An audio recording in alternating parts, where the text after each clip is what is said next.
one place at afr.net/apps. There you'll find links to Google Play and the Apple and Amazon app stores. Again, that's afr.net/apps to download the AFR app. So now you know. Welcome to Today's Issues, offering a Christian response to the issues of the day. Here's your host, Tim Wildman, President of the American Family Association. Hey, good morning, everybody, and welcome to Today's Issues on the American Family Radio Network. Thanks for listening to AFR. What's today? Let's see. Today is Tuesday, May the 7th, 2024. In studio with me is Wesley Wildman. Good morning, Wesley. And good morning. Good morning, Chris Woodward. Hello. And in KCKS is our good friend Ray Pritchard. Good morning, Brother Ray. Good morning, Tim. Now, folks, unless you're hooked up on the live feed, Tim, you have this the orangest. Is that a word? The orangest? It's orange. Shirt. I've never seen one as orange as that. You look like you're ready to go play 18 holes. Yeah, hey, I hope so. I hope that's in my destiny. I don't know. Too. I look like You're not jumping bandwagons. well, here, you know. If you are, I'm saying horns down. That's right. Well, now I got kind of Florida, Oklahoma State orange going on. Yeah. Maybe Tennessee, Auburn. Maybe Well, Tennessee. see, UT baseball's program now moved to number 1, and I thought maybe you were jumping. I'm number 1. Yeah, I thought. You're Well, I number thought one. maybe You are you were number one, switching Tim. teams to. I am too humble a man You are number one, to be Tim. number. But you know what I'm talking about. You got I'm your 1A. I'll admit that. 1A, 1B. You got your fan yeah. hoppers that go from one team to the next based on whether they're ranked or not. Okay. Right. They're not really fans at all. Right. They're pretend fans if you jump around. Jump around like that. You got to take your team. That's right. And- Win or lose. Yeah. You Win or take it, lose. win or lose or draw.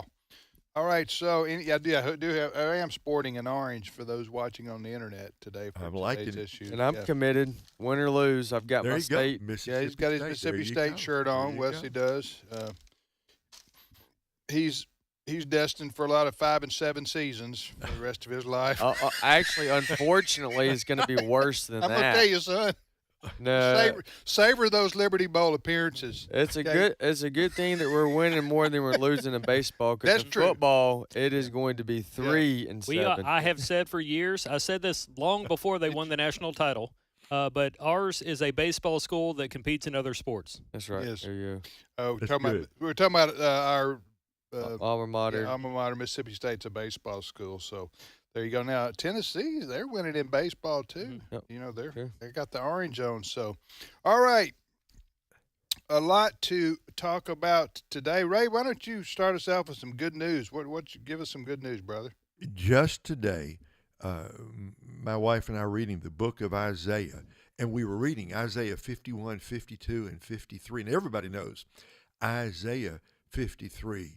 All we like sheep have gone astray. It's wonderful. The great Isaiah's prediction of the coming of Jesus Christ. But that whole servant song actually begins at the end of Isaiah 52, where he talks about Isaiah sees 700 years in advance that Jesus is coming. And he says, and kings will shut their mouths because of him. And what that really means is there's a lot of talking. There's a lot of talking in this world, Tim.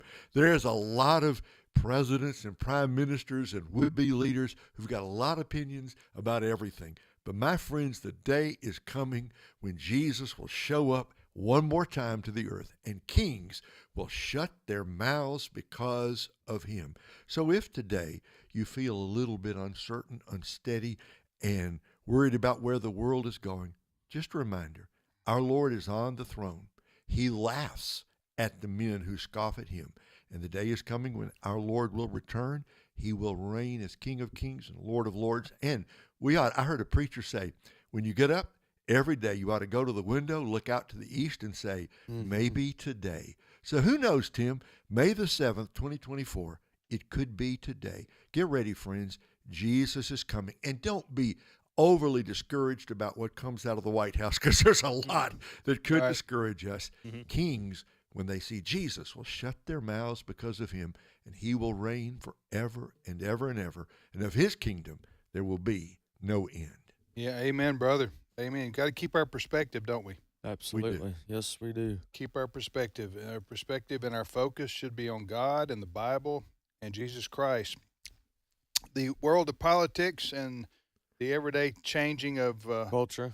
happens. Yeah, those are things to be concerned about, and We have our part to play in those things. try to make a difference. That's right. However, ultimately, we can end the day with the hope, as Pastor Ray Preacher said here, with our hope in our Lord and Savior Jesus Christ. Amen. That's a good word there, Ray. Keeping perspective. All right, so who we got coming up on the show today? Daniel Craig at the bottom of the hour.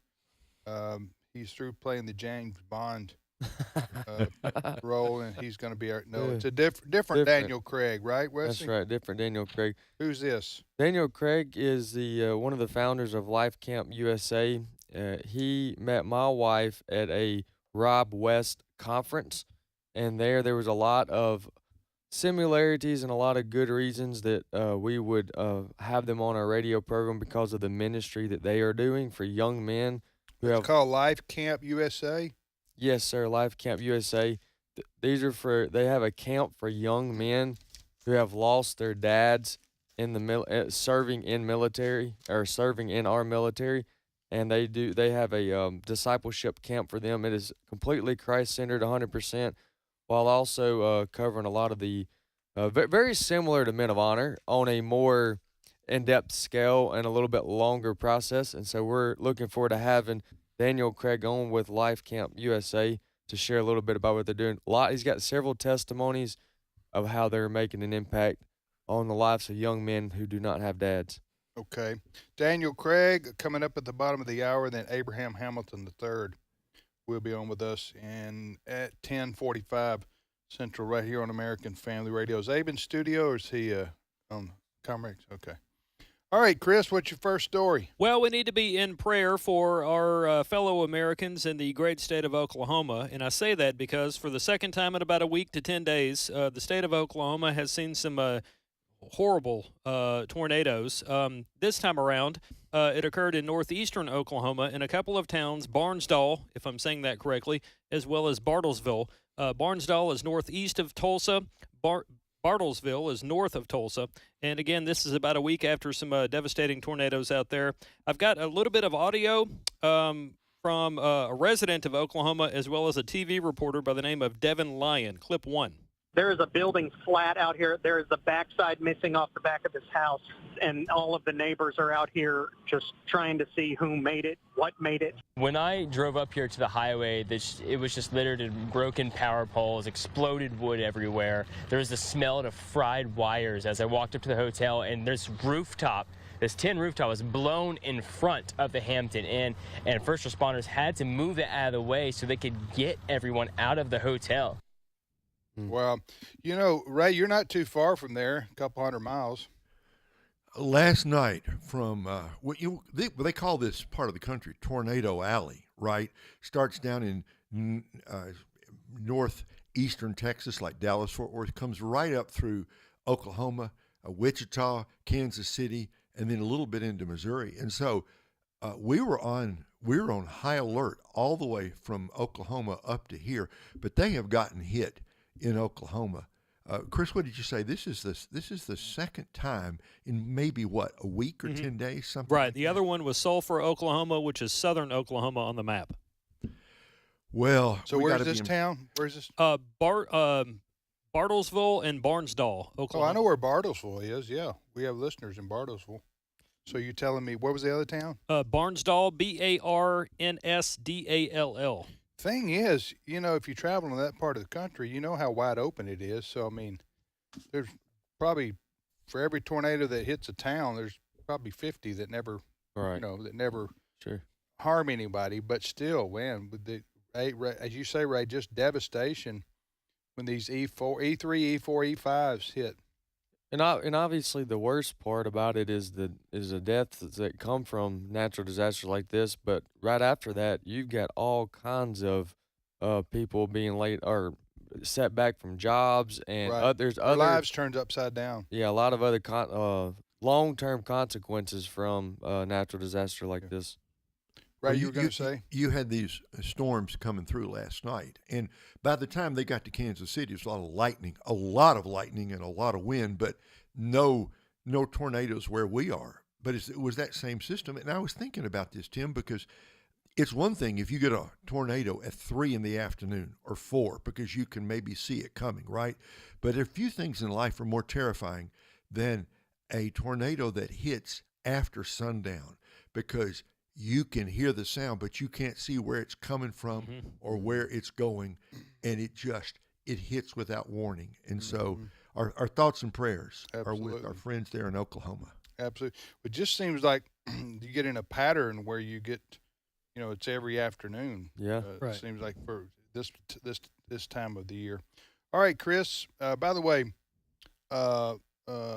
Israel. Mhm.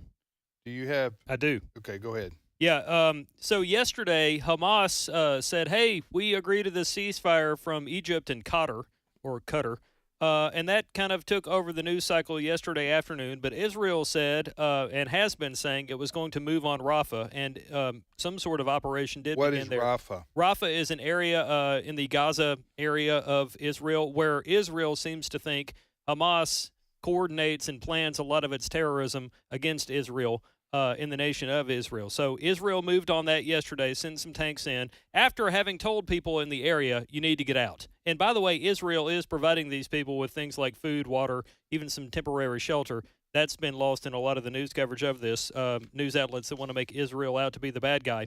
And speaking of, let me continue. President Biden yesterday was getting criticized because he said we were going to be withholding ammo shipments to Israel because Biden says enough is enough. You guys have to stop fighting one another here. And I've got some audio from Senator Tim Scott. Senator Tim Scott, who is rumored to be one of the VP picks for one Donald Trump, thinks the U.S. should provide Israel whatever it needs to finish Hamas. Clip 2. Thank God for the coalition government in Israel that's going forward in Rafah to finish Hamas so that they can clean the slate, and get back to functioning in the Middle East. Okay, well, that was Tim Scott, It was, Senator. yes.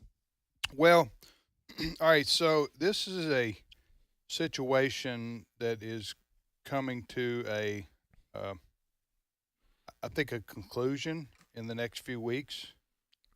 I don't know how far, because the Israeli Defense Forces have basically pushed Hamas into a small area, in Gaza, which was already kind of small, relatively speaking, and now they're going to have to decide how far they want to push, because you've got a large concentration of people in a small area, and if you're going to send ground forces in, it's going to be a lot of casualties, seems to me, for the Israelis. And I'm not so. It's going to be interesting to see, Ray, what happens in the next couple of weeks, because Israel's done about everything they can do to sort of put the what would you say, to corner the animal, Right. Well, finish the job. finish the job. Yeah, Finish go the ahead. job. Okay, look, there's a number of problems here. One of them is what has happened to the hostages, the remaining. I mean, some were released, some died, but there's a bunch of them. I don't even know that we have the exact number of how many hostages left to be accounted for. Are they living? Are they dead? Now, I read somewhere that the IDF evidently believes that underneath Rafah, there's this whole network of well-developed tunnels underneath, and that the head man of Hamas, whoever he is down there and is shielding himself with those hostages, which is an interesting Alamo-like final last stand. I think Israel is well advised to, if you're going to finish the job, Tim, you've got to do it now. You don't want to be dragging out this thing where we're still hanging on 6 months from now or a year from now. They have backed Hamas into a corner. Either sign the peace agreement and walk away and say we've done all we can do, or move the troops in there, do what you got to do. Get underground, destroy those tunnels, get your hostages back if you can, kill off the headman, and say, we have broken the back of Hamas. Yeah. You know, if you think about this, a couple weeks back, I'm going to try to make a comparison here. Maybe more like a couple months back, we had the border bill, and the border bill, while it's the headline and the title of it was the border bill, we all know that after looking at it further, it provided all the money and all the funds that would go to support Ukraine and everything but the border. Border was very last on its list. Well, this ceasefire proposal is very similar. It's got the title of a ceasefire, but the more that you look at it and look down and further down it, it's only meant for a political game, because it is not Israel that is setting the guidelines for how they want a ceasefire to go, which they should be the driving ship of what a ceasefire should look like. And so for anybody that's buying the whole ceasefire and Israel's denying it, you need to look at it further than that. Yeah. Well, Ray, by the way, what does the Bible mean when it says, because it's oft quoted by Christians, pray for the peace of Jerusalem? What does that mean exactly? You know, that's found in a number of places in the Old Testament, especially Psalm 122, the Psalm of Ascent, as the Jewish worshipers were going up the hill to Jerusalem, they would sing, and the last line of it is, pray for the peace of Jerusalem. It's the city of God. It's the city that is the apple of God's eye. It's the place in the Old Testament where Solomon built the temple. It was the greatest, most important city in the world from a biblical point of view. So I think it means exactly what it says, Tim, that in our day, we are to pray that the city of Jerusalem would be at peace and that there would be peace throughout the Middle East. And so we are praying. We're not praying that just Israel might have peace, but part of that is that there might be peace in Jordan, in Lebanon, in Syria, in Egypt, right, and among the Palestinian people, wherever they are. It's a prayer that God himself would bring peace in that troubled part of the world. One thing that may help bring peace is if the world sees to it that Hamas no longer controls what people refer to as Palestine. And I say that because even Hillary Clinton last November said, quote, a full ceasefire that leaves Hamas in power would be a mistake. And she went on to go say that basically it just gives Hamas a chance to, call up people, bring in more weapons, all this other stuff. So they need to figure out a way to not have Hamas control these people and take all the money that we send over there. Otherwise, Wesley, myself, and Brent will be talking about this if the Lord tarries 20 years from now. Yeah. All right, I'm going to start. I'm I'm going to offer some T-shirts to our listeners, and the T-shirts are going to say, "I stand with Hillary." Okay, and I think we can move a lot of these. There will be a segment one day that's common ground with the liberals. I've wanted to do this for a long time because there's a lot more than people realize. Because right there, we agree with that. She agrees with us. Yeah. The ones that are sane, halfway sane. Yeah. What she's saying is there, on a serious note, former President Bill Clinton said the same thing. Mm-hmm. He said that he negotiated a deal with Yasser Arafat back when he was president to basically give the Palestinian people there, the Arab people, everything they wanted. That's right. Everything they wanted except the whole land of Israel. Mm-hmm. That's right. And they rejected it. And the only conclusion that the Clintons can draw, Ray, is that the Hamas leaders, the Palestinian leaders, don't want peace with Israel. And they've said that. Some of the leaders have said that verbally in the past. Isn't that what the Clintons are saying? Look, on these campus protests, what are they chanting? From the river to the sea, Right. Palestine must be free. Right. The only way that happens is the complete destruction and annihilation of the nation of Israel. How can you expect the Israelis to negotiate with people like that? You can't. There's nothing to negotiate because the other side basically wants you dead. Yeah. Okay, so if you want your I Stand With Hillary T-shirt, you need to send us an email, and we'll They're going to go fast. we'll get those printed up. They're going to go fast. You're listening to today's issues on the American Family Radio Network. Well, we certainly hope and pray for, peace to come to Israel and Jerusalem and Israel, and that region, as Ray said. And there has been there has been peace. The good news is there has been peace between Israel and Egypt, Israel and Jordan, Israel and Saudi Arabia, Israel and, well, you got Lebanon and Syria, which basically Hezbollah is involved there, but they haven't been messing much with Israel because they know they will be wiped out. It really wasn't until there was a terrorist attack on October 7th until right, yeah. So yeah, the Hamas terrorists decided it'd be a good idea to butcher and slaughter. That's not. I'm not laughing at that. That's very serious. They but thought it'd be a good idea to murder 1,100, 1,200 people in one day, and then immediately when Israel decides to respond, they say we need a ceasefire. Yes. Huh? And they've all been and take accused of hostages. committing genocide and all this other nonsense. Listen, when you pick a fight, you have no say in how it ends. That's back to what I'm saying on the ceasefire. They don't get to control. Yeah, you butcher 1,200 Israeli citizens. I'm talking about people living on farms. They rape at a children. musical festival, women and children. You butcher them, and then you have the audacity to say, "We will set the terms of the ceasefire." Yes. It doesn't work that way. No. It doesn't work that way. So, this was the reason that the people of Gaza are suffering is because of Hamas. Yeah.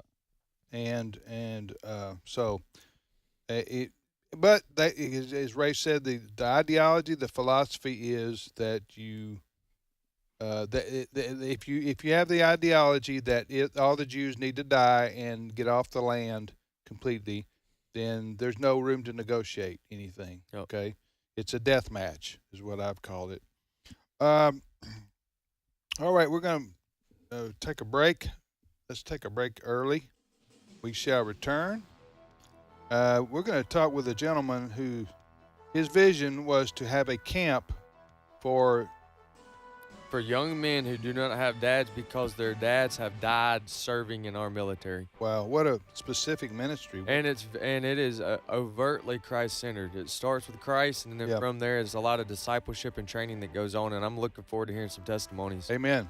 So we'll talk to Daniel Craig, and then also Abraham Hamilton III will be on with us in about 15 or 20 minutes. So a lot more stuff to talk about on this Tuesday, May the 7th.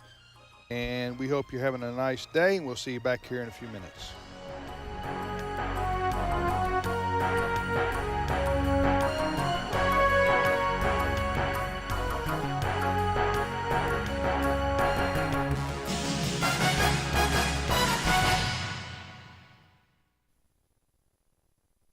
It's my turn. Here is your host for My Turn, Don Wildman. Then Solomon began to build the house of the Lord in Jerusalem on Mount Moriah, where the Lord had appeared to David his father, at the place David had appointed, on the threshing floor of Ornan the Jebusite. You know, the temple played a significant part in the life of Christ. It was located, of course, in Jerusalem. It was here and here only that sacrifices could be offered. The original temple was conceived in the mind of King David. However, it was his son Solomon who constructed the first temple. Solomon began construction of the temple in 960 B.C. The temple became the religious center for world Jews. Actually, in the Bible, not one but 3 temples are mentioned. Solomon's temple was destroyed by Nebuchadnezzar II about 587 B.C. Another temple was constructed by Zerubbabel in 516 B.C. This temple was no comparison to the original structure and was frowned upon by those old enough to remember Solomon's temple. Zerubbabel's temple was destroyed and later replaced by Herod the Great's magnificent structure. Herod completed the sanctuary area of the temple in 19 B.C. after 18 months of construction. However, the buildings in the temple area took more than half a century to complete. Construction on Herod's temple was continuing during the life of Jesus. The building was completed only a short time before it was destroyed by Titus in AD 70. It was never to be rebuilt. Jesus visited the temple often, his visits beginning shortly after his birth and continuing until the week of his death. On one visit, when he was 12 years of age, he became separated from his parents while visiting the temple.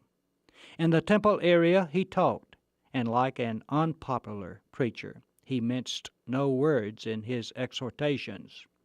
In this area also he healed the blind and the lame. His popularity with the people here offended the chief priests and the scribes. Nothing remains of the temple in Jerusalem today. Only a section of the wall which surrounded the temple area still stands. Today it is known as the Wailing Wall. The Jews come here to weep over the destruction of their temple. Ancient legend says angels came and sat on this wall and wept when the temple was being destroyed. It is the most holy site in the world to the Jewish people. Prior to the destruction of the temple by Titus, Jesus had spoken of its ruin.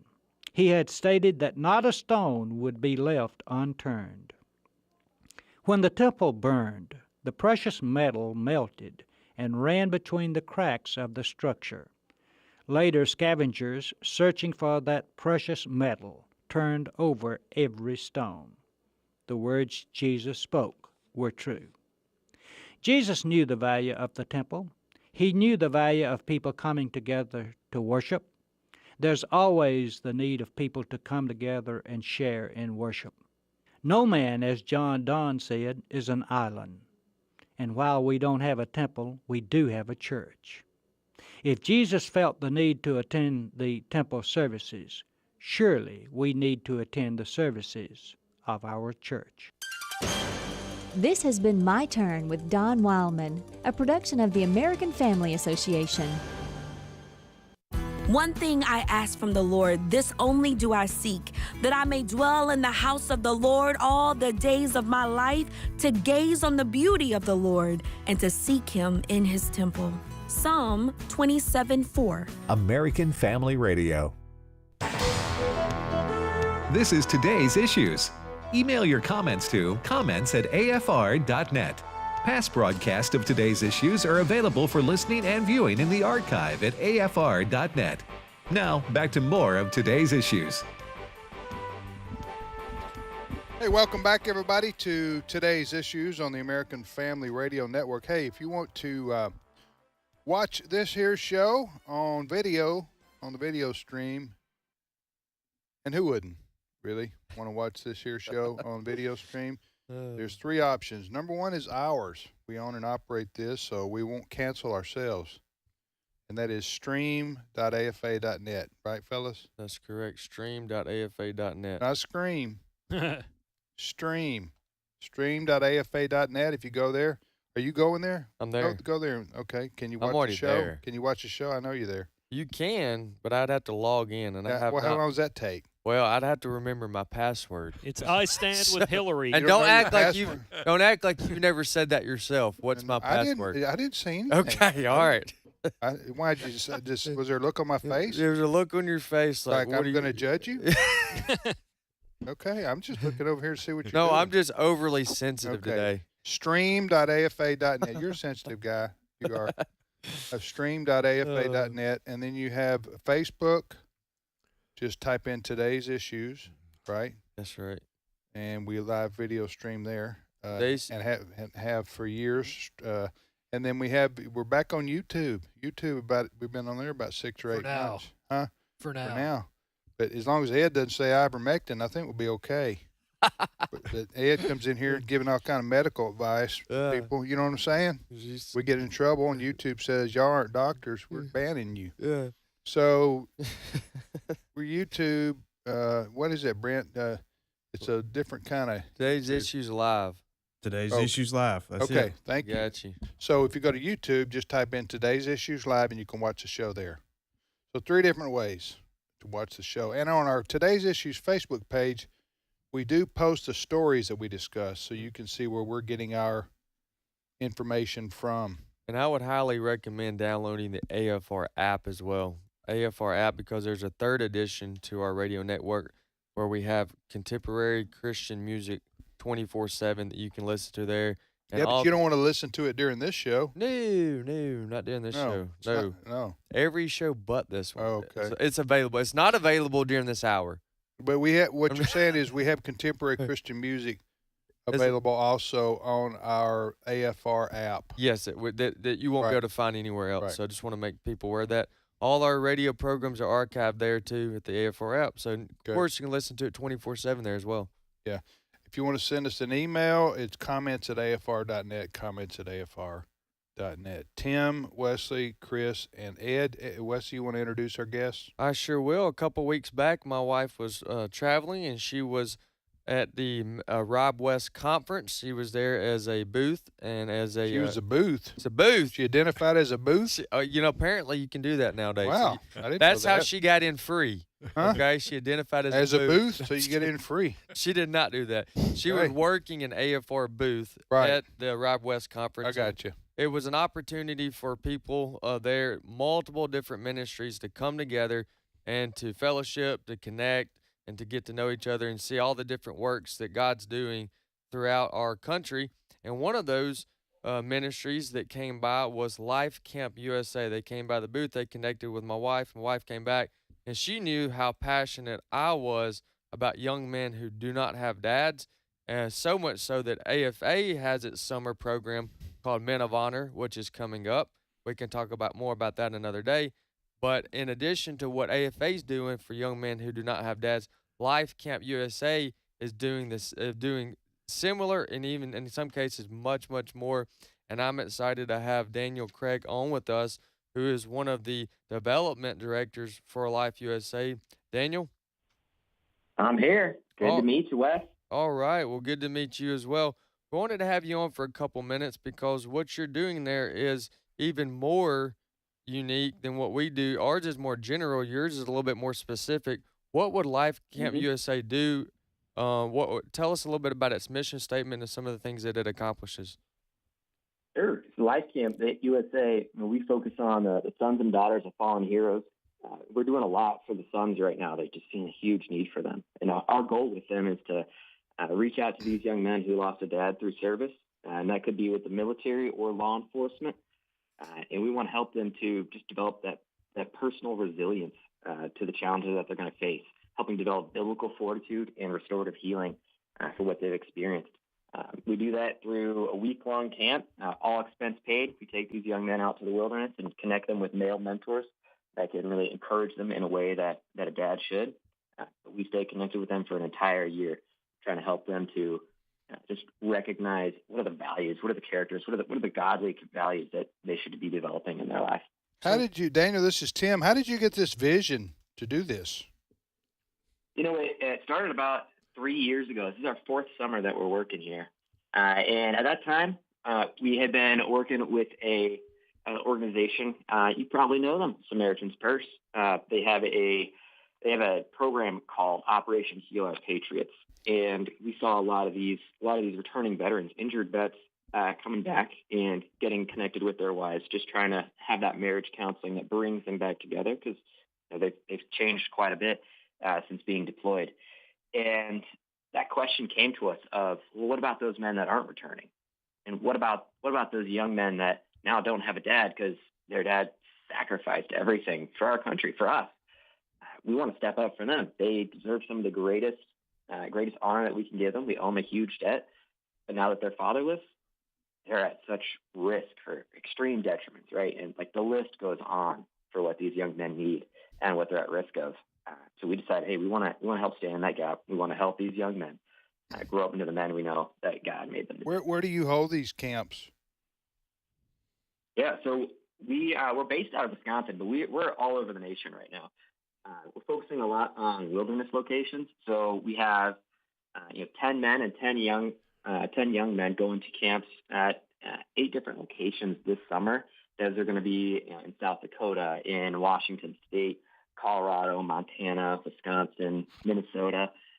Basically, we'll just work with wilderness camps that are already existing. They'll invite us. We'll get to come in and run our program. We just need to be able to have a place to host our people and to feed them. So, Daniel, how much does the Bible influence what y'all do and your outline to your program? I mean, it's throughout everything, right? That's the backbone of what we're trying to do, and even just in the call for true religion, right? To serve the widows and the orphans. That's what we're trying to do here, serving their moms by helping their children, by helping these not fully orphaned kids, but man, they are in need. So, and that's where all of our lessons that we work with these kids are Bible-based. We are helping them to recognize God's call in their life. It's throughout everything we do, not just the curriculum, but the prayer and preparation that we do beforehand. It's 100% of who we are. Even all of our team meetings, right? We begin and end with prayer. Well, Daniel, if it wasn't for God, we would not be doing this. Amen to that. I got one more question for you. What's one testimony, what's the most recent testimony that you could share with us on the impact that Life Camp USA has had on a young man? We had a young man out of Minnesota, and he's about 7 years old when his dad passed away. His dad was a law enforcement officer and was struck and killed while doing a highway patrol. And since that time, he just experienced. It was difficult to understand the shame that he felt because now he's the kid without a dad, and it's hard for me to know exactly what goes through a kid's head at that age when they've lost a dad. But he told us he was just feeling a lot of shame. I couldn't quite understand why his dad was taken and how to relate to other kids. But man, when he came to camp, he met other kids who had lost their dads and was able to recognize, just what an honor his dad performed for us. Just in that service, in that every day taking those risks, and the respect that we all had for him, and just bringing him into that community. I mean, he shined. He shined so brightly at camp, and his mom, after talking with her, she's just this is what she said. She said, "I'm at total loss for words. Wyatt no longer feels ashamed of his journey. He's proud to be who he is, and he does not feel so alone. Thank you for providing Wyatt an opportunity to attend Life Camp USA." Her story is just one of my favorite ones because Wyatt has he is just grown so much. So proud to see how that kid is now confident, is studying the Word, wanting to be involved, and wanting to know more about God. That's just been a blessing for us to see him grow. How many kids have you had come through your camps? So grand total since 2021, right? 2021, we had 6 kids. That was kind of our first test case, and it went well. So since then, we've done about 106 kids total have come through Life Camp. And then this summer, we're scheduled for 80. So we're still looking for a few campers. If you know anybody that has family that would love this service, we'd love to serve them because we're doing 80 kids this summer. Okay, again, tell us who's eligible and what your contact information is.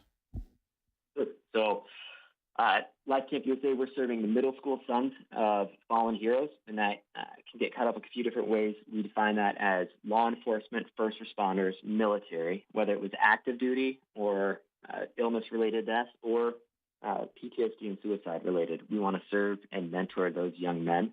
Our girls' camp are full right now, but there will be others in the future. So right now we're just trying to bring in some more sons. That's middle school age, 11 to 14. Okay. Well, listen, and contact you how, Life Camp? So, that's just my name, Daniel Craig at lifecampusa.org. You can go to our website, lifecampusa.org. There's opportunities to kind of see more about us, find more contact information up there, and also got some phone numbers there. But feel free to shoot me an email, and I'll connect you with our team members that can bring you on board. We're thankful for the work that you're doing, Daniel. Yeah, Life Camp USA. Life Camp USA. LifeCampUSA.org. And after a great career, acting, I think this will bring more satisfaction to you.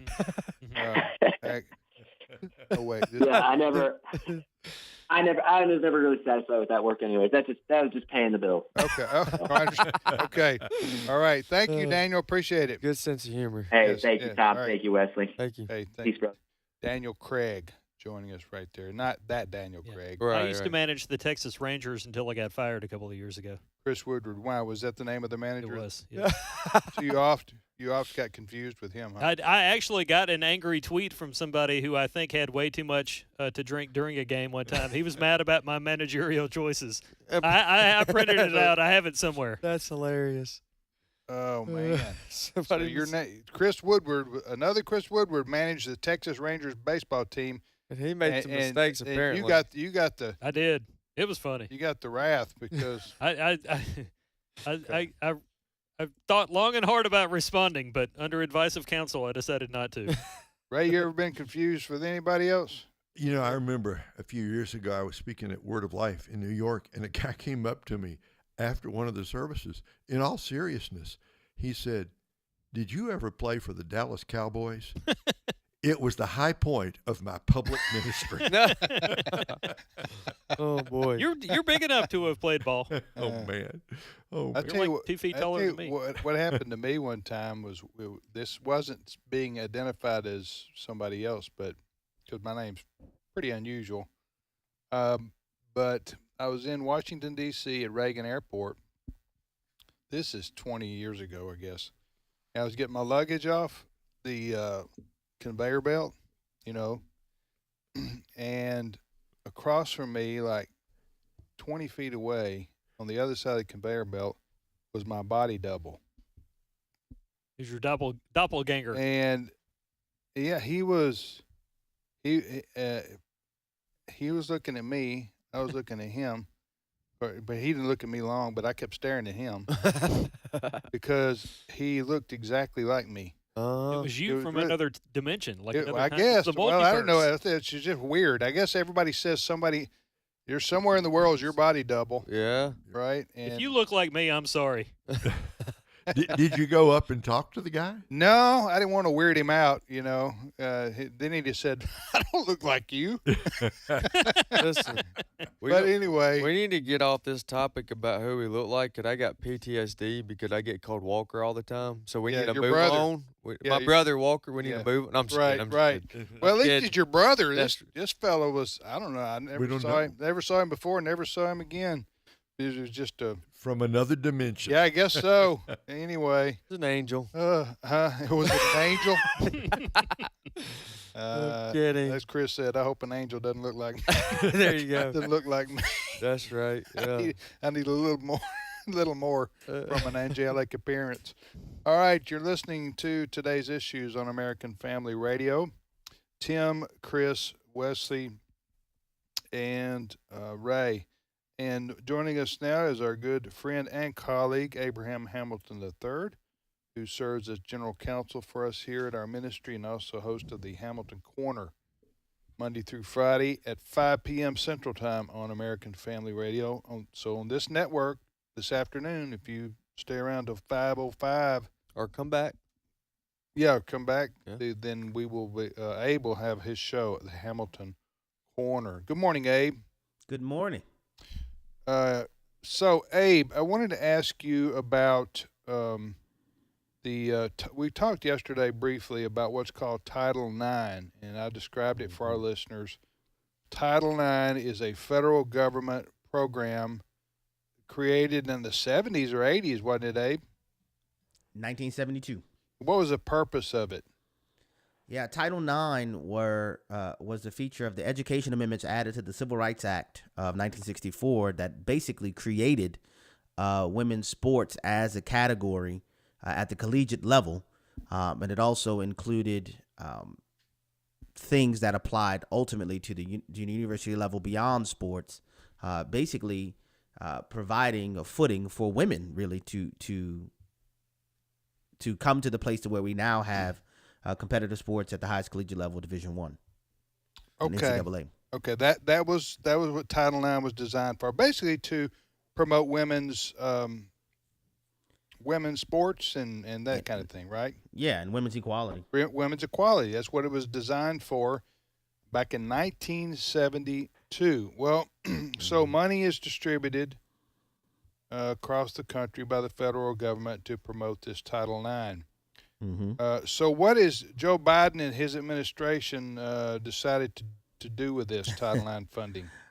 Joe Biden, pursuant to his commitment to really endeavor to force the whole country to bow to the modern day golden statue of the Rainbow Gestapo, he has added gender identity to the category of protected class status, basically under Title IX, requiring every school, K through 12 school, by the way, college, university, or any entity that receives Title IX funding to allow for basically men or boys who identify themselves as women or girls to have access to the intimate spaces, to locker rooms, bathrooms, and even sports competitions alongside girls and women.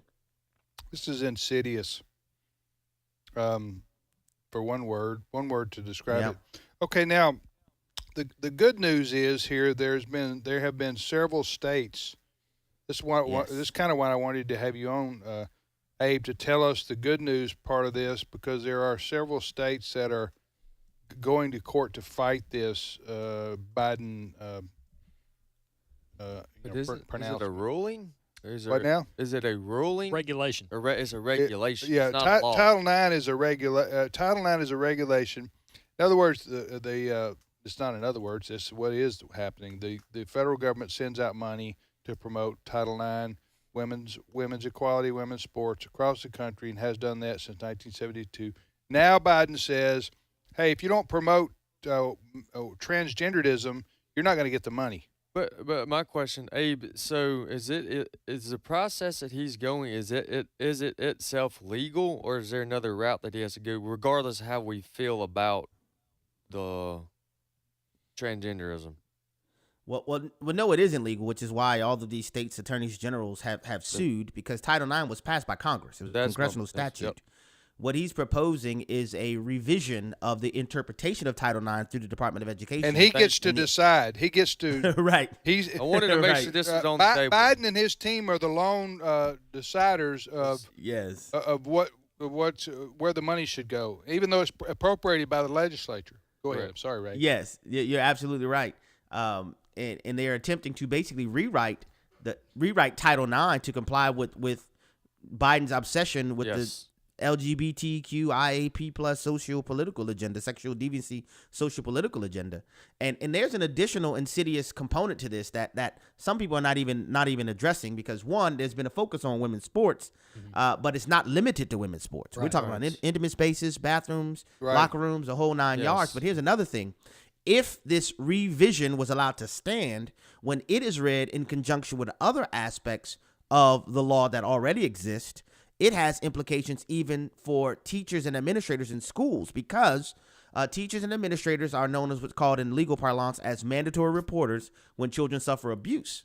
So if this Title IX revision is allowed to stand, to where now boys have access to girls' restrooms, or if a boy comes home and says, well, I'm Johnny, but I feel like Jane, at home they don't allow me to be called Jane, but I get to school and I want to be called Jane.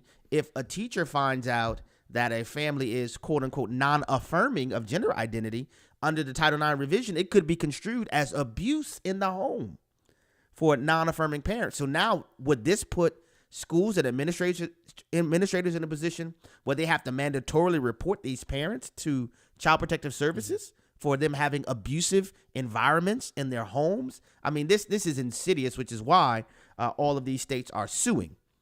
States attorneys generals, and I expect this number to increase. Do you have some of the states? Yes, I have the states right in front of me: Montana, Louisiana, Mississippi, Idaho, Texas, Alabama, Georgia, Florida, and South Carolina have all filed suits.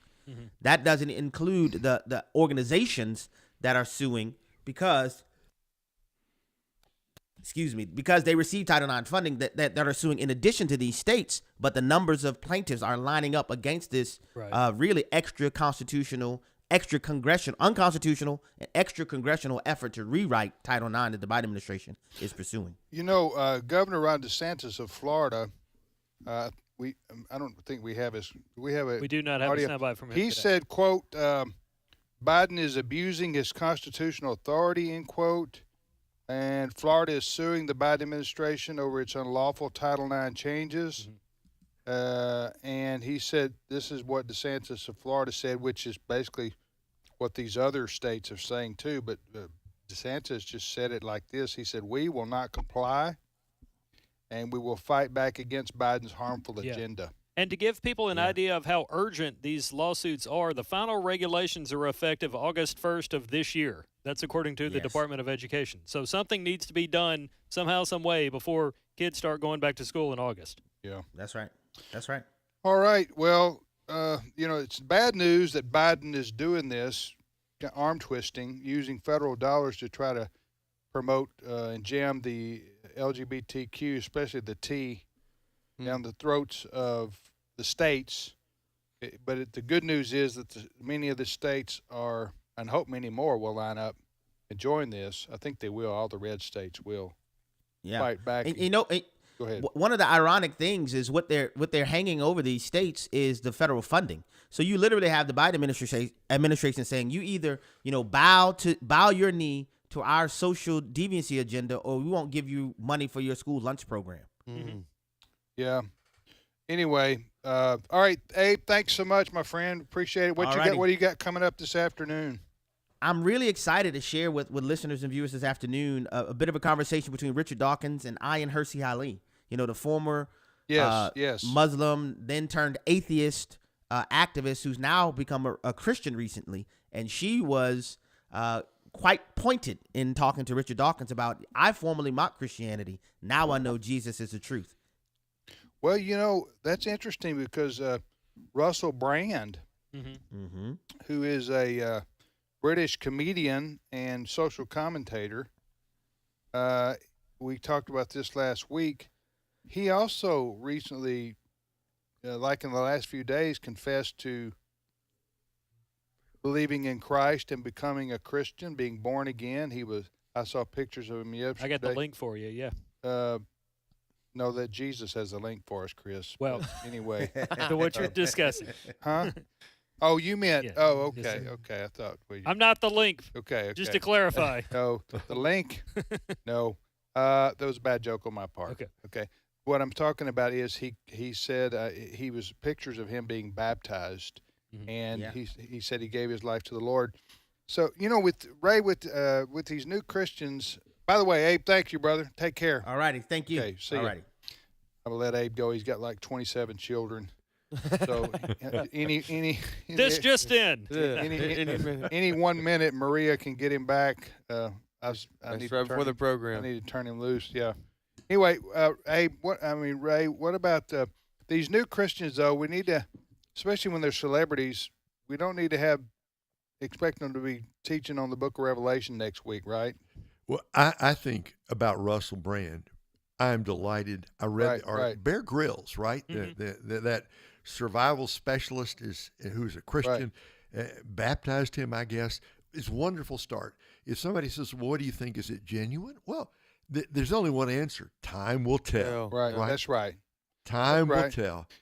Yeah. And I think we ought to pray. We ought to rejoice. We ought to pray for Russell Brand that he would grow in his faith and give him room to grow. Yes. And make his mistakes, because we all make mistakes as we grow in Christ. Can you go ahead? Yeah. Well, can you imagine?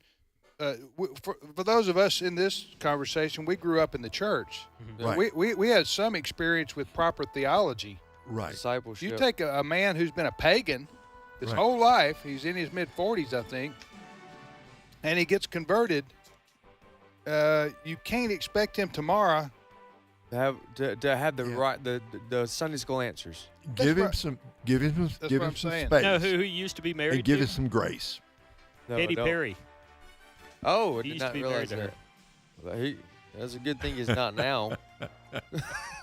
Give him some space and give him some grace. Yeah, amen. Amen. We'll be back in a moment. Stay with us for more of today's issues straight ahead.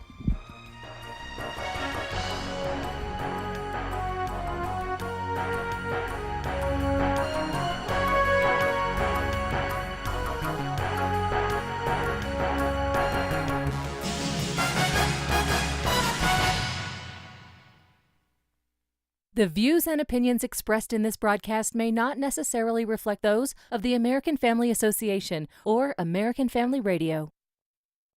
Faith, family, freedom. American Family Radio. Abraham Hamilton III. If you really want to see the tides turning in our country, can I challenge you and encourage you?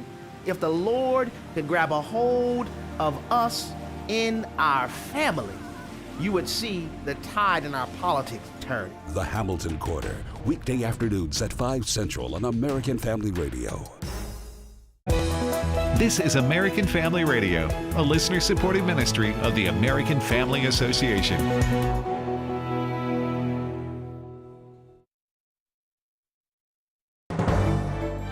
American Family News, I'm Rusty Pugh. The Israeli Defense Forces has begun conducting what it describes as targeted strikes against Hamas operatives in eastern Rafah, a city located in the southern Gaza Strip, where more than 1 million civilians from other parts of Gaza are sheltering. Per the office of Israeli Prime Minister Benjamin Netanyahu, the war cabinet has unanimously decided that Israel would continue exerting military pressure on Hamas in Rafah to promote the release of hostages and other goals of the war. 13 federal judges are now warning they will not hire law clerks from Columbia University, saying the school has become an incubator of bigotry and Jewish hatred. Madison Allworth has more from Columbia University in New York. Those 13 federal judges, they wrote a letter to Columbia University on Monday, most of those judges being in Texas, and telling the school that they do not intend to hire law clerks with Columbia on their resume. The group said in the letter to the elite institution that they have, quote, lost confidence in the school over its handling of the student protests, and that any student that chooses to go there starting in the fall of 2024 will not be hired as a clerk, saying that, quote, Columbia has disqualified itself from educating the future leaders of our country, going on to say that, quote, freedom of speech protects protest, not trespass, and certainly not acts or threats of violence or terrorism. House GOP leaders held a press conference on Capitol Hill to discuss several issues of concern to the party, including the ongoing anti-Jewish protests. House Republican Conference Chair Elise Stefanik announced some of the upcoming Capitol Hill hearings on anti-Semitism. As part of this conference-wide investigation, we have 2 major hearings this week. The Oversight Committee is bringing Mayor Bowser and D.C. Chief of Police before Congress for answers regarding the anti-Semitic mob at GW's campus, and the Education and Workforce Committee will address anti-Semitism in K-12 schools. At that press conference, Arizona Representative Debbie Lesko criticized recent efforts by the Biden administration to further regulate certain home appliances. No government bureaucrat should ever scheme to take away Americans' appliances in the name of a radical environmental agenda.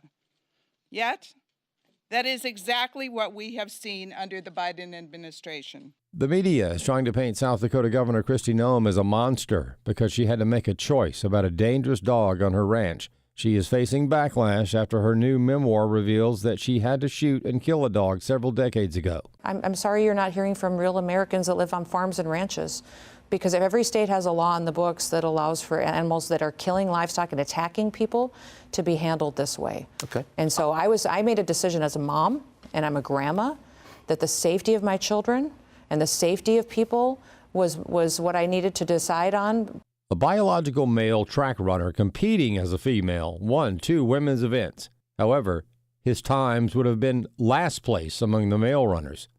Bronson Woodruff has more. This individual won women's meets this past Saturday at the Liberty League Championship meet. Biological male Sadie Schreiner won the 400 meters with a time of 55:07 and the 200 meters at 24:14. Tom Joyce is a reporter for the New Boston Post. He explained Sadie is the name he chose as an adult. His real name is Camden. A conference in upstate New York had its all-conference meet for NCAA Division III women's track and field. Joyce explained Schreiner won 2 different events in first place and was also a leg in one of the relay races. But what was interesting is if you look at the men's side, Schneider's times would have been dead last on the men's side for those exact same events. So I think it just paints a perfect picture of the stark contrast in athletic ability between men and women when it comes to college sports. Hence why men should not be competing against women, and they should be giving women a fair opportunity to compete against other women, rather than having men come in with an unfair advantage and winning it all. Schreiner posted on Instagram that out of all the hate received, cheater is the word most often used. Schreiner wrote in part, quote, "In my eyes, the discussion of trans inclusion in athletics shouldn't even be a debate." I'm Bronson Woodruff. More news online at afn.net and download the AFN mobile app. I'm Rusty Pugh. So for God to speak is for God to engage in self-revelation. We only know God because God has condescended to speak to us. The God Who Speaks is a 90-minute documentary that answers many of the common objections about the Bible's reliability. The film equips believers to confidently base their lives on the power of God's Word. It's available at streaming.afa.net. Today's Issues continues on AFR with your host, Tim Wildman, President of the American Family Association.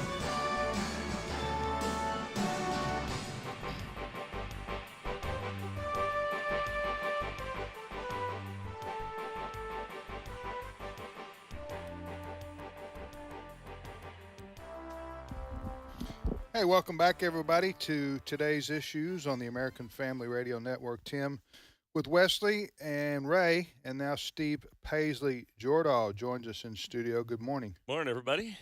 Brother Steve. Hey, I was looking, Ray, you were talking earlier, of course, Ray's in Kansas City. We're in Tupelo, but he's stepped away from the microphone, so he's going to have a hard time answering this question. I'll answer for him. There he is. What I was saying was I was looking at these photographs and videos from last night in Oklahoma. That tornado that went through Barnsdall and nearby the town of Bartlesville. We have a station there. Yeah. At least we have listeners there. Do we have we have a station there? I think so. Yeah. We do. We have 11 stations in Oklahoma, and one of our stations is located in Bartlesville. Gotcha. Well, we have 170 stations, so it's hard for me to, and sometimes they change. It's hard for me to remember all of them. But I knew we had a lot of listeners in that area. But man, they said this is like an F5, Ray. Did you see this? No, I haven't seen the picture yet. And I mean, just wow. This which F? I think it's an F5. I mean, it had the it says EF3. Hold on a second. A tornado was initially estimated at EF3 strength or higher.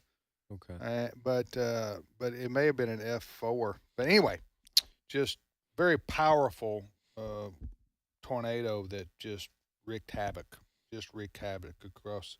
But I'm looking at the picture of the tornado. It just looked ominous. Just looked scary on the ground there. All right.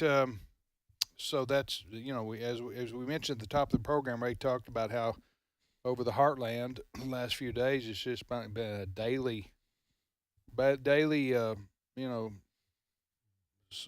threat of tornadic activity. Oklahoma, Texas, where Kansas, Iowa, Missouri, all up in that area. All right, you're listening to Today's Issues on American Family Radio. Steve Paisley Jordahl joins us now. Good morning again, Steve. Hey, everybody. What do you got, Steve? I've been watching what's going on at the Capitol in the, it looks like in Statuary Hall. They're having Holocaust Remembrance Ceremony. Speaker Johnson spoke. So did Leader Hakeem Jeffries and the head of the Holocaust Remembrance Organization that's sponsoring this. And then President Biden spoke. He was speaking as I came in, so I wasn't able to get to listen to what he said. But I got to tell you, Speaker Johnson was pulling no punches. He had some very strong things to say. In fact, I've had to cut this back a little bit. Some of it was a little too graphic for our audience. So listen to this, and we can talk about it afterwards. This is cut 12. If you close your eyes in the quietness of your own heart, you can almost hear the glass of Jewish storefronts shattered by stormtroopers. You could see fathers being executed at point blank in the ghettos. You can feel a brother's hand slipping out of his sister's as men in uniforms separate them into lines, and they can only mouth to one another, "Everything will be okay," hoping that it would be. You can hear screams coming from the gas chambers And then you reopen your eyes, hoping the memories of that nightmare will finally go away. But now you're met with new images of young Jewish girls gunned down at a music festival. Little boys are murdered by men carrying black, red, and green flags, not speaking German, but Arabic. Just as in 1940, this violence was perpetrated by those who hate the Star of David. We have to remember, we have to look evil directly in the face, because some things are so wrong. Some are trying to downplay and justify what happened on October 7th.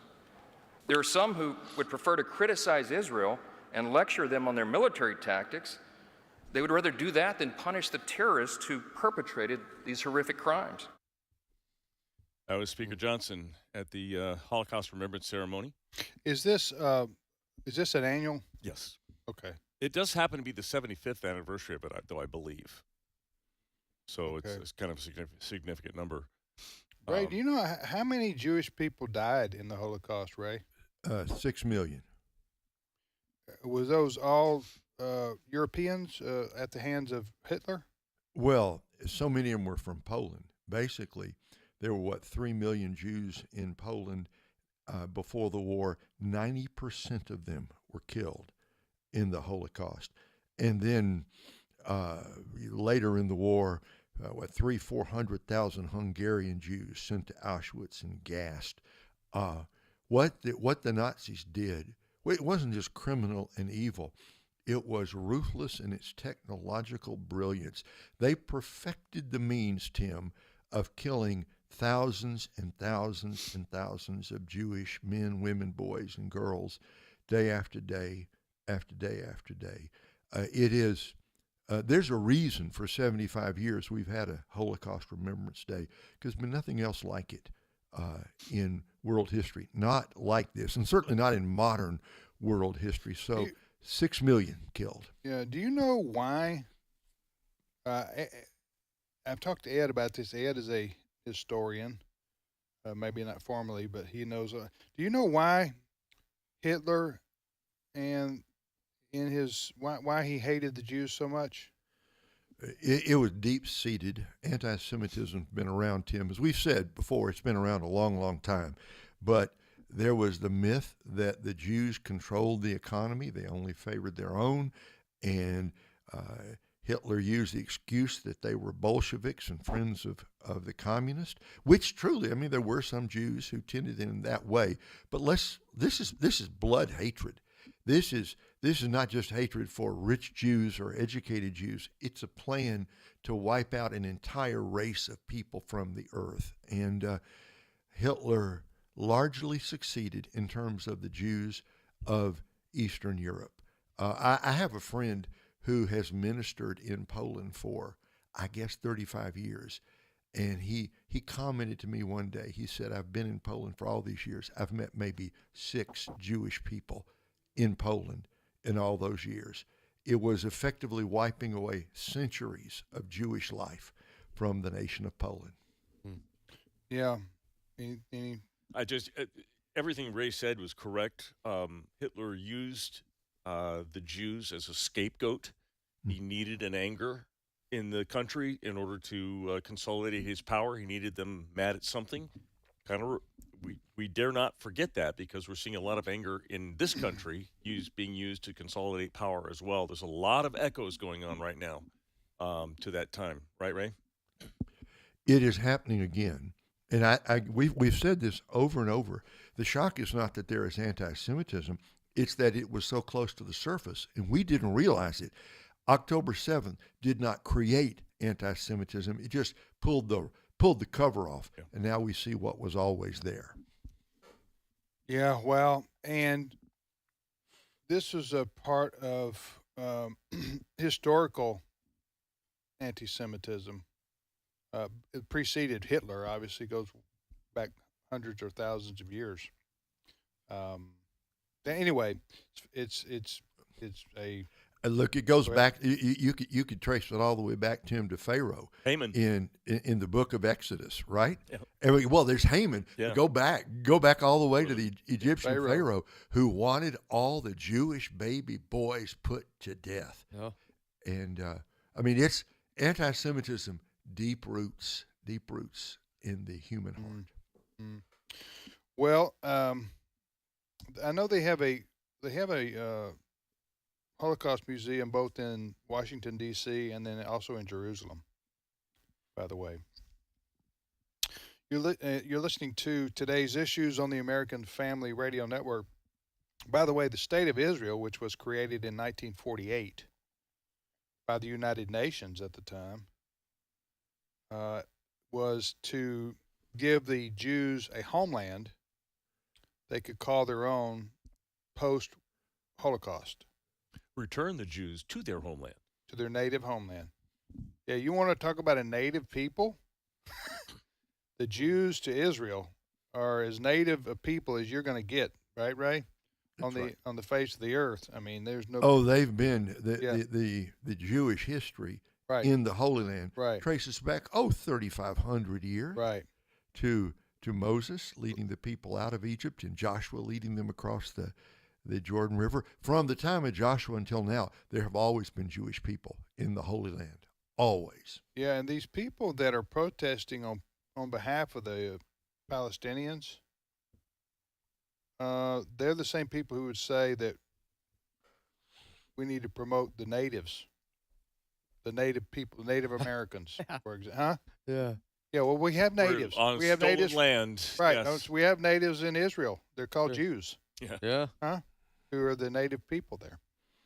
I'm not saying the Palestinians / Arabs have also they've lived in that part of the world as well. That's true.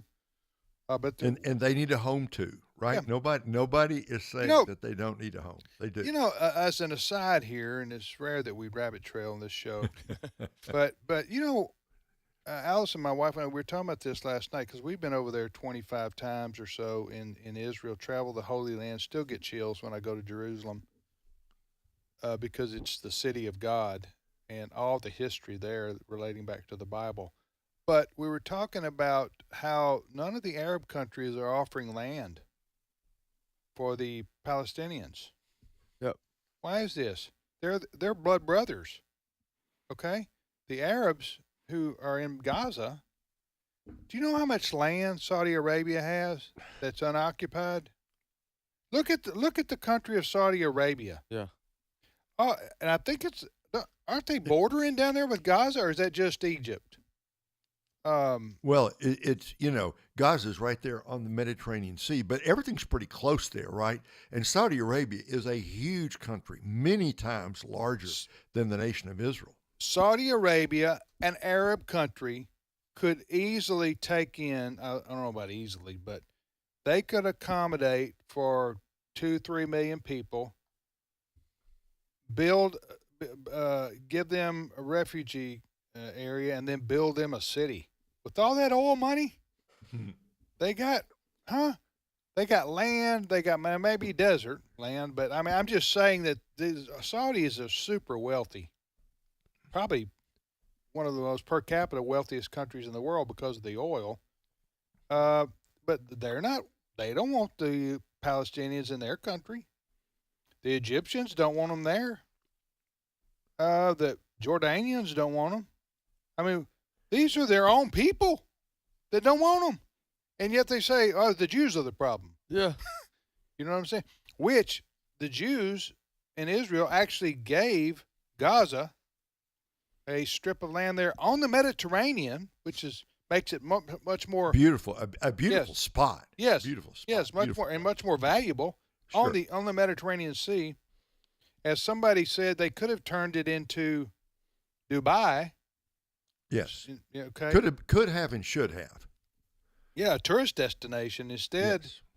Yes.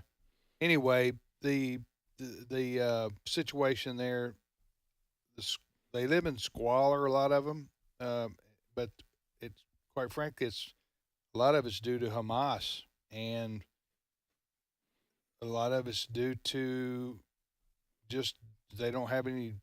They're not able to progress. Okay. And do what other Arab countries have done to make themselves, as I say, tourist destinations, historical sites, But the bottom line is the other Arab countries don't want their Arab brethren to come to their country. Don't you find that a little odd, Steve? Well, the worry is they'll bring their politics with them, like we're worried about people moving to Tennessee from California. Yeah. Well, it's even worse because they're not just bringing liberal values; they're bringing death and destruction with them. Egypt doesn't want Hamas in No. their country. No. They have had their own dealings with the Muslim Brotherhood, which is similar to Hamas. I mean, these Arab countries, they don't want these extremists either. And you bring Hamas in, it's like bringing the mafia in to your neighborhood. Nobody wants that. All right, you're listening to today's issues on the American Family Radio Network. Next story, Steve. We might say that the demise of the Boy Scouts is complete. Today, the Boy Scouts announced they're changing their name for the first time in the 114-year history of the organization. They will now be called Scouting America. Of course, they can't have the word boy in there if they're going to include girls. Are they going to include girls? Yes, they have been including girls for several years now. And We got Girl Scouts. Yeah, Why do we need girls who think they're Boy Scouts? Well, the Girl Scouts were none too pleased with this and sued, but a court said no, you can both use the name Scouting, so this come to some kind of a uncomfortable agreement between the two of them. But the Boy Scouts started allowing gay youth in 2013. They allowed gay adult leaders in 2015. What could possibly go wrong there? Girls were accepted in 2017, and you're talking about the boy. So you're telling me now the Boy Scouts of America have changed their name? Yes. Today? Is it today? It announced at its meeting Tuesday that it will become Scouting America.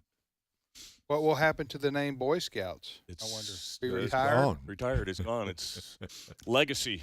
So this is basically like inner squad where girls come, and so this is now including boys, girls, and homosexuals and transgenders. Like pretty much, this is just come all on. Yeah, all comers. Yeah, Boy Scouts of America. When was it? They started going. fulfilling their commitment of inclusion there. Yeah, they started doing this about 10 or 15 years ago. 2013 is when they decided to stop the. I remember covering the Boy Scouts early days when I was at Focus on the Family in 2002, 3, 4. Strong organization. They took a stand against things, and they got sued, and they stood up to it, and they got sued, and they stood up to it, and then they finally. Well, they went through a bankruptcy, but that happened after they started caving. They started caving. And, this is a similar path that a lot of Christian denominations have taken. They start opening up, thinking that we're losing people, we've got to become more inclusive, and no one's going to want to go. Yeah. So what you're saying is that Boy Scouts of America now have officially changed their name, and they've been trending this way to get away from the moral values that they always stood for. Yep. Which was, they use the term morally straight. And so they've acquiesced. They've said LGBTQ, they're going down the route of the United Methodists, and the United Methodists and the Boy Scouts are competing to see who can get there first. Yep. That's what we're sad. happening. Sad but true. Yep. Anyway, we do have Trail Life USA. Yes. That we promote. John Stemberger's group. John Stemberger's group. John was a Eagle Scout. John Stemberger of Florida. He's been on with us before. And when the Boy Scouts decided they were going to let openly homosexual scoutmasters, correct, he said, nope, not going to do it. Going to have to start something else. So he started, is it Trail Life? Is that what it's called? Trail Life USA, and then there's a girls' version of that too, but I'm not sure what that is. Yeah. Trail Life. Maybe get John back on sometime soon. We have them on a couple times a year on different programs, and like you said, we can have them on. It's a scouting program with the same morals and values that the Boy Scouts used to have. Yeah, it's American Heritage Girls. American Heritage Girls. We've had their leader on too. I forget her name. Yeah. She's been on with us before as well. And Trail Life USA is for boys. Yep. All right, you're listening to today's issues, and they've been growing like crazy, by the way. Trail Life. Can I just jump in here and make a comment? When I was growing up, which was a long time ago, Boy Scout troops especially were sponsored by local churches. Yes. Methodist churches, Baptist churches, Episcopal church, Lutheran churches. I mean, that was a very middle American thing to do. Your church had a Boy Scout troop. I would say this to evangelical churches. There was a day when that was a wonderful ministry, I think, but that day has come and gone. And I think we ought to say to any evangelical church, the mainline, right? The mainline churches the Methodists, they're going to do whatever they're going to do. But if you're an evangelical church and you still have a Boy Scout troop, I think it's about time to pick up the phone and call the people at Trail Life. And look, they've dropped the name boy. It's not even what it was 20 years ago. So I think it's a great idea for churches to do this kind of thing, but get in touch with an organization that shares your values like Trail Life USA and American Heritage Girls. I'm kind of stunned that they were able to take over the Boy Scouts, because Boy Scouts are made up of mostly conservative people. Yeah. Used to be. That's what conservative. I know, that's what I'm saying. The way that they weaseled their way in, these lefties, to get in control of the Boy Scouts of America, to the ultimately where they changed their policies and changed their name. They started with the courts. There was a dock in Philadelphia, I believe, a boat place where they had birthing boats, and someone sued. I don't remember all the details, but someone sued, like probably one of the gay rights groups sued, saying you can't have this or whatever, and they started losing these lawsuits, the Boy Scouts did, in court, which put financial pressure on them, and finally it just caved. Yeah. Next story. Back to the United Nations. The pressure on Israel continues to grow. It's always been, the United Nations has always been a very anti-Israel organization. But it seems like by this Friday, we're hearing that they could have a vote. It's a symbolic measure to recognize Palestine as an independent country. Now, it will probably get the vote of the full committee, but it has to pass the Security Council, and there's the U.S. will probably veto it at that point. But there's an effort there to bring the Palestinians on as a full country, giving them legitimacy that they do not have in naturally. All right, you got this. What's the last story you were saving up for us? Oh, Sequada or? No, what was that? Oh, well, you want the cicadas? I don't care whichever one you want to. All right, so we got this double blessing of cicada broods that are hatching now, millions and millions of. Yeah, when is that going to hit? I don't know. It's supposed to be soon, I hear. Right now. Well, the New York Times is on it. They are saying now the New York Times cooking. Yes, you heard that right. 1 trillion cicadas. They're what's for dinner. For enthusiasts of edible bugs, this year's emergence presents an opportunity to cook up those noisy lobsters of the trees, they're called. And they're saying anything you can do with shrimp, you can do with cicadas. Except not in my kitchen, you can't. Oh, no. So do they have recipes for what to do? I looked on my New York Times cooking app, and I couldn't find any yet. I didn't see Cicada casserole. Whoever wrote that's in denial. What do they look like? They look like crickets. Yeah. Yeah. So I bet you can grill them. I bet you can grill them and eat them. I mean, pull the. Are they supposed to be where you are, Ray? In Kansas City? Yeah, but really more down in the here, Chicago, Midwest. Oh, Down Midwest. to the down to the Mid-South. Yeah. Yeah, I know that they've said where we live is supposed to have a big. Are you looking at where they're going to hit, Wesley? I say hit. I don't know what you call them. Hatch. Hatch. They're going to hatch out of the ground. They're hatching. So somebody said they sound terrible. They're loud. You've heard them. They are loud. Yeah. They are loud. Yes. But now they're not around for long, right? No. They're kind of the one-hit wonder of the a couple cricket weeks. world. Couple weeks and they're gone. Yeah, a couple weeks and they're out of there. Eat them if you got. That's them. why you got. That's why you got to get bags of them and freeze them. You're gonna want some. You're gonna want some in the winter. Yeah, right? you're gonna want some in the winter. Thanksgiving comes around. You're gonna want. Right. You gotta serve those. What are they called? With you. Cicadas. Gotta serve those cicadas.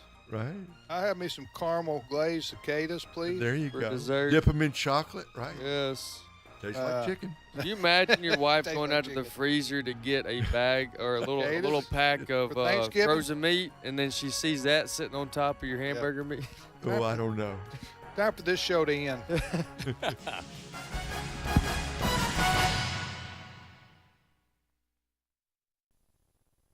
We live in a day when America's families are under attack like never before. Buddy Smith,